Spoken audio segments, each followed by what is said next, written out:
Salut Benoît, Salut Victor. tu vas bien? Super, merci. On est devant la page du Nova de Ouais, Trinov parce que tu en as acheté un. ouais, On avait déjà interviewé Johannes, oui. j'avais déjà parlé avec lui, on a fait une vidéo qui est dans un cas un petit peu comme toi, assez proche, puisqu'il a des quilles, il est dans une maison. Mais avant qu'on parle de ça, est-ce que tu as quelque chose à nous dire voilà, sur ta configuration et le Nova? Écoute, le Nova, ça faisait un petit moment que j'en entendais parler, notamment par un confrère ami, Rémi Lebos, qui est en Belgique et qui a un studio qui s'appelle Rare Sound Studio et qui est la personne qui m'a un petit peu confirmé dans l'intuition de changer de système et de passer vers des keys il y a à peu près 1 an et demi, 2 ans, quand on s'était rencontrés et que tu était venu me faire tester les Dutch à l'époque. Et donc voilà, on a beaucoup échangé au moment où j'ai décidé de passer ce cap-là, parce que lui était équipé, il n'y avait pas beaucoup de gens qui étaient équipés il y a 2 ans en key, en studio et en mastering. Et assez rapidement, lui a été un des premiers à tester le Trinov Nova. Comme on avait un système similaire, un environnement similaire, et même plus que similaire, puisqu'on a quasiment une chaîne, enfin on a la même chaîne au câble près. Ce qui fait que ça m'a assez convaincu. Enfin, lui m'a dit faut que tu essayes ce truc parce que vraiment c'est encore un step en plus. Il y a toujours des steps à passer en mastering, en écoute, en monitoring, mais voilà, là ça avait l'air d'être assez important quand même comme évolution, pour pas dire Ok. révolution. Et tu m'as proposé un test et voilà, ça c'est moi qui suis dans un environnement, on va dire domestique, même si mon acoustique est légèrement travaillée, ça reste une maison, un environnement domestique, donc avec un certain nombre de défauts. Et j'étais certain que le Trinov allait adresser des besoins que j'avais identifiés à l'intuition, mais qui se sont révélés beaucoup plus finalement profonds que ce que j'imaginais. Et Ouais. puis j'avais un petit passif de correction acoustique. J'avais essayé les Dirac, les versions, les tout premiers Dirac DRC22A, je crois, et la version plus récente du 88. Je crois que c'est comme ça. Il y avait 8 entrées, 8 sorties. Donc j'avais essayé ça avant d'avoir mes keys sur mon système d'écoute qui était des ATC 25A couplés à des subs. Voilà, j'avais plus ou moins de succès avec ça. Je trouvais que ça fonctionnait bien, mais il y avait vraiment un trade-off pas évident en termes de qualité, puisque les processeurs, les convertisseurs étaient pas de la dernière génération, et on sentait qu'il y avait une dégradation du signal. Donc ce qu'on pouvait gagner en termes de restitution acoustique, on en perdait par ailleurs une qualité, une clarté. Donc plutôt que de venir s'insérer vraiment comme un vrai outil transparent, ça venait offrir une autre perspective sur le son, mais qui n'était pas non plus, selon moi, fiable à 100%. Et puis j'avais aussi des problèmes c'est comme si la correction n'était pas toujours stable. Et j'ai pu constater ça aussi avec d'autres confrères. Il y avait parfois des basses qui disparaissaient d'une journée sur l'autre. Enfin, c'était pas évident de croire à 100% ce qui se passait dans ces machines et Ok. de se reposer uniquement là-dessus. Donc j'avais cette expérience-là que je trouvais positive, mais pas pleinement satisfaisante. Et du coup, quand je suis passé sur les keys, l'idée c'était de m'affranchir de toute correction active, ce qui, dans un premier temps, était bien. Et puis ben, après, le Nova a révélé que ça valait le coup de se repencher sur la correction active. Trop bien. Et on abordera aussi autre chose, c'est que tu as changé de meuble entre-temps, depuis que tu as Ouais, eu le Nova. c'est ça. Donc c'est l'occasion aussi de refaire des mesures Ouais. et de remarquer ce que le Nova peut apporter sur les diffractions de meubles et aussi la facilité des mesures. On parlera de ça tout à l'heure. Ouais, tout à fait. Est-ce que tu nous montres l'amplitude? Oui. Alors du coup, Benoît, est-ce que tu peux nous parler du setup du Nova? Comment tu l'as calibré? Ce que ça t'a donné sur l'amplitude? Ouais, bien sûr. J'ai commencé par faire une mesure unique, puisque c'était un peu c'est un peu l'intérêt du Nova, c'est justement qu'avec le micro tridimensionnel, on peut faire qu'un seul shoot à son sweet spot et avoir tout de suite quelque chose d'extrêmement fiable. Et donc ça a révélé ce qu'on peut voir ici dans ma pièce, c'est-à-dire un énorme dip vers 180-200 Hz. Et ça s'est traduit dans le son par une révélation des bas mid, une quantité d'informations qui était absente de mon écoute, que paradoxalement l'oreille humaine étant bien faite, arrivait à compenser, notamment avec l'écoute de référence, etc. Mais bon, j'avais même pas idée finalement que tout ça manquait, puisque quand j'écoutais mes références, je le compensais et ça me paraissait pas manquant. Et le Nova est venu révéler tout ça, et c'était assez déstabilisant sur les 30 premières minutes de retrouver toutes ces infos dans toutes les références que j'écoutais et dans tous les travaux que j'avais fait récemment. Et ça a eu pour conséquence en fait de venir. C'est tellement choquant en fait qu'au début j'avais besoin d'aller chercher dans les excursion curves, de récupérer un petit peu de bas, d'avoir un haut un tout petit peu plus généreux. Donc on va dire que dans les premières heures, j'ai commencé par essayer d'exclure un peu tout ça pour ne pas être complètement perdu. Et puis au fil des heures d'écoute, parce que je pense que tout ça s'est fait vraiment aller sur 48 heures, au fil des heures d'écoute, j'ai commencé à rehausser un peu ces courbes. Et puis par finir, au bout de 48 heures, finalement, de faire 100% confiance au Nova et de dégager vraiment toutes les excursion curves, parce que j'ai réalisé que ce qui m'était révélé, c'était en fait hyper vrai. Et puis surtout, la translation sur tous les autres systèmes d'écoute que j'ai pu faire sur ces 48 premières heures ont révélé que la vérité était vraiment dans la confiance totale au Nova, à laisser faire ces réglages-là et à laisser bosser la courbe flat.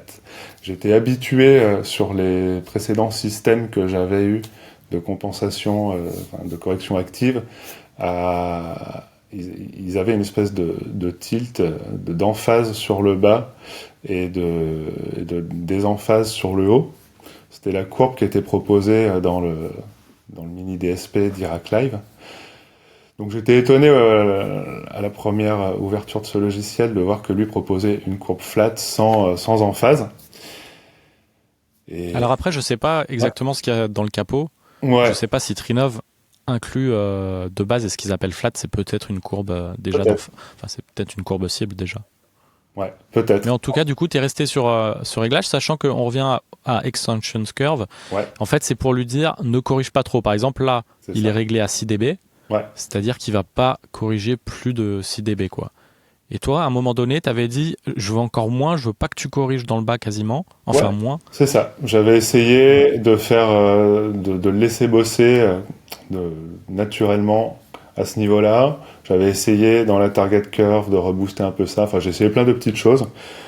Et puis sur le haut aussi, j'avais l'impression de perdre un petit peu de naturel au départ. Donc j'ai essayé à partir de 1K de complètement annuler le travail. Donc je le faisais travailler finalement on va dire de 100 à 1K, de 100 Hz à 1K. J'étais assez content et ça me perdait moins par rapport à ce que je connaissais de mon écoute. Ouais. Et puis voilà, comme je dis, au fur et à mesure des écoutes, et puis des écoutes comparatives sur d'autres systèmes, dans ma bagnole, sur une enceinte Bluetooth, je me suis rendu compte que la courbe flat était parfaite.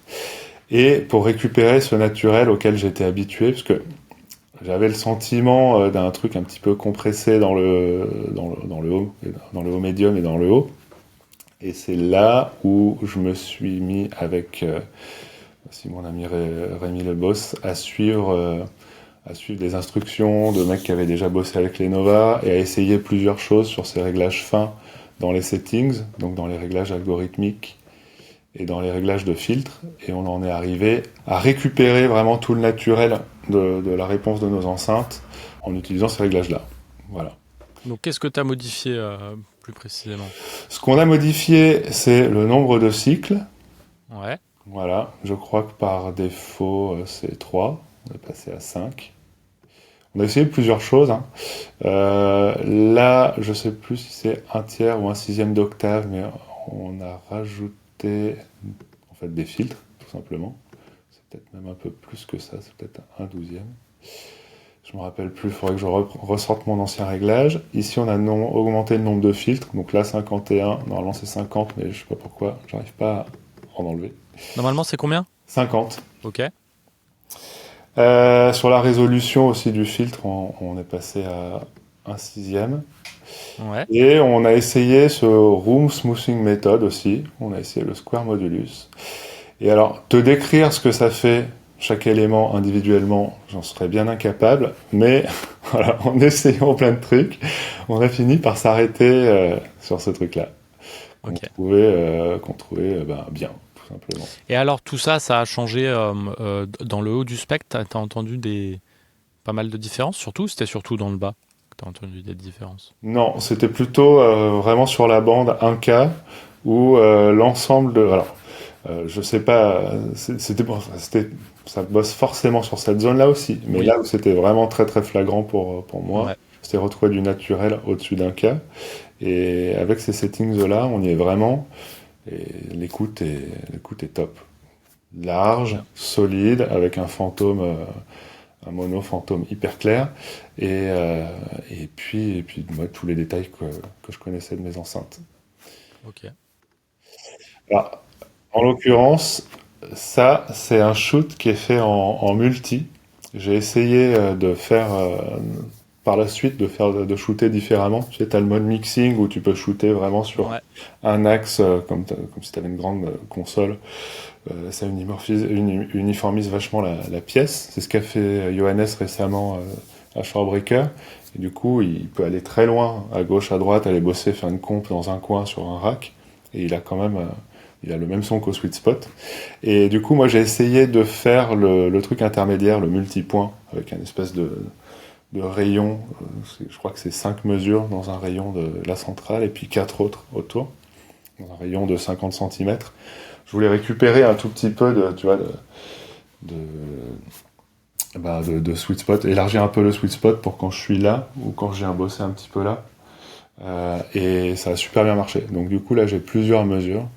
Donc là, j'ai l'impression ce qu'on voit, ouais, c'est les différentes mesures des cinq points. Toujours est-il que ce que tu voulais voir, c'est la phase et qu'on n'y est pas. Mais du coup, là, ce qu'on regarde, c'est un shoot multipoint. Ok. Très bien. Est-ce que tu nous montres la phase? Ce qui est intéressant, c'est que sur la phase, en fait, il se passe quasi rien parce que tu as déjà des enceintes à phase linéaire. Ouais. Donc, mais on voit quand même une différence gauche-droite. Ouais. Parce que tu dois avoir des réflexions différentes, etc. Donc Tout à forcément, fait. ça affecte tout ça. Ouais. Donc tu as un rééquilibrage gauche-droite de la phase. Complètement. Notamment sur la gauche, là, clairement, il se passe un truc vraiment chouette, surtout le haut. Trop bien. Tout à fait. Est-ce que tu as autre chose à nous montrer dans le Trinov? Là, tout de suite, non, à part qu'est-ce que je fais d'autre? Sinon, moi j'ai une question pour toi sur le Ouais, bureau, sur le changement de bureau. bien sûr. Et donc on revient au changement de bureau. Tu as un nouveau mobilier de studio. Ouais, Donc c'est un gros changement niveau acoustique. tout à fait. Enfin en tout cas je suppose. Tu Ouais. l'as fait pour avoir moins de réflexion, pour avoir une meilleure acoustique. Ouais. Déjà, est-ce que ça a marché? Est-ce que changer de bureau, ça a fonctionné? Tu avais une meilleure acoustique? Alors, pour être parfaitement transparent, il a fallu que j'opère ce changement au milieu de beaucoup de boulot. Ok. Donc, j'ai fait un reshoot Nova dès que je les ai installés Ouais. pour pouvoir bosser tout de suite parce que Ok. j'avais à peu près une journée pour tout démonter, tout remonter. Et j'ai pas fait de mesure rêve pour voir à quel point les choses avaient évolué. Moi, j'avais deux impératifs, on va dire trois impératifs, dont deux principaux, sur l'idée de me refaire un meuble. C'était de faire un meuble sur mesure, donc de bosser mon ergonomie. Puisque avant j'avais un desk classique avec deux baies comme ça, qui était assez plat. Et je le trouvais un petit peu haut. Et surtout, je bossais beaucoup les bras tendus, les bras comme ça, ce qui me paraissait pas spécialement naturel et confortable.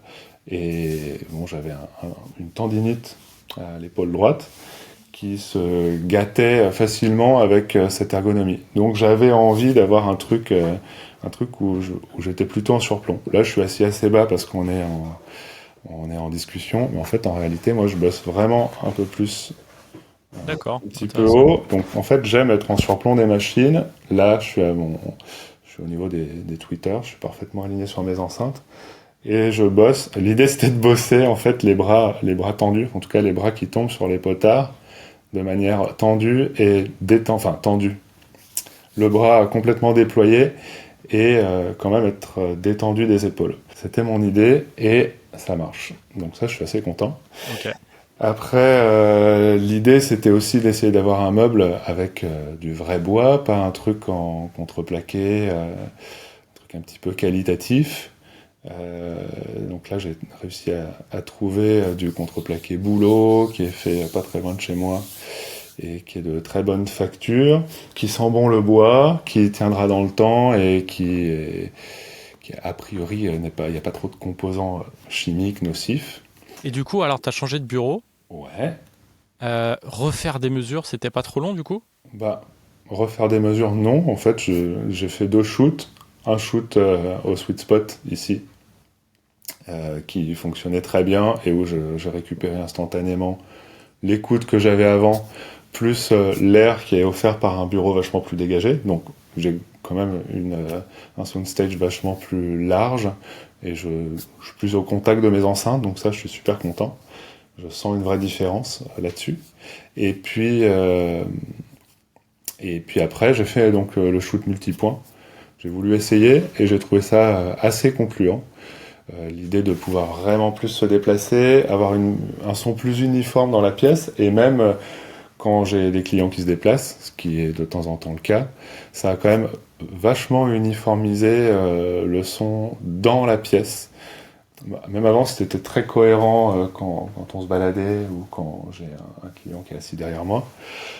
Le fait de faire un shoot multipoint, ça a vraiment amélioré la qualité d'écoute partout dans la pièce et donc à mon sweet spot aussi.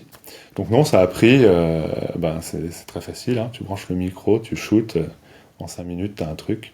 Voilà. Donc ça m'a pris 10 minutes pour tester 2 choses. Et voilà. Et j'ai recréé un preset derrière ça pour avoir accès à plusieurs enceintes depuis ce shoot-là, puisque j'ai que 2 licences et j'utilise les 6 sorties de l'appareil.